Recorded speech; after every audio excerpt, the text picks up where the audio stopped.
The Clippers go Hollywood in the race between LA teams to land super point guard Chris Paul. It's the Clippers, not the Lakers, landing their man. You see the moving parts to the trade.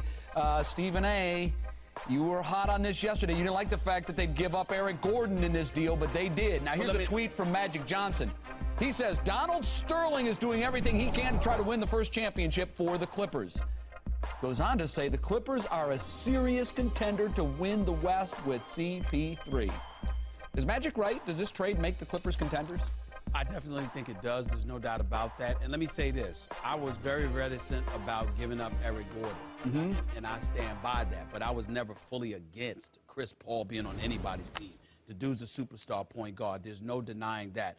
I just feel like Eric Gordon has a tremendous upside, and I would have been very, very reluctant to pull the trigger on that deal. That's just how I feel. But he's gone, and CP3 is there. Can they contend? To your credit, you're absolutely on the money. But I will say this to you. The Clippers, the combination of Chris Paul and Chauncey Billups, with a healthy Caron Butler, who I spoke to last night. You've got DeAndre Jordan with Blake Griffin. This team is no joke. As far as I'm concerned, the Los Angeles Clippers have officially become one of the top 4 teams in the Western Conference, and I dare say they are on the verge of being better than the Lakers before this season ends. This is a serious, serious move because you're thinking Chauncey Billups might not want to come, Chris Paul, Blake Griffin, but you're talking about Chauncey Billups showing up to practice today, and he is going to be your 2 guard, basically 2 point guards, a ball handling, passing, leadership, athleticism, perimeter shooting. They've got something special. It's a nice crew now. It's a nice crew. It is. I got to admit it. Timeout. Did I just hear Stephen Naismith, who invented the game of basketball, give me credit for being right about an NBA topic about Eric Gordon? Miracles do happen. Wow. Miracles do happen. I was surprised that he wasn't harder on the trade because you went in yesterday and said they can't lose Gordon. They can't. Because I'm very, very high on Gordon, but I will acknowledge that the misnomer that I committed was not considering the fact that Chauncey Billups would play alongside Chris Paul. Yeah. You see what I'm saying? I wasn't even thinking about that. I was afraid that Chauncey Billups was so distraught from the Knicks using the amnesty clause in him that he might not show up. Right?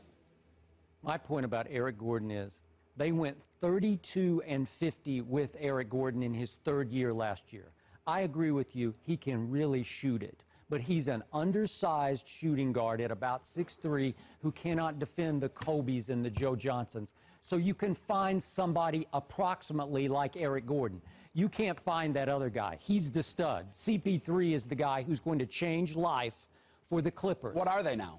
I think they're just a playoff team. Yes, but he will. we agree there. Yeah, not a home seed playoff. They don't have the depth. Not a serious contender. Will you go as far as? And by the way, I think Magic is just trying to goad the Lakers into responding to the Clippers. Maybe. I wouldn't go that far. He definitely wants the Lakers to respond to the Clippers, but they are not just a playoff team. They won't win the.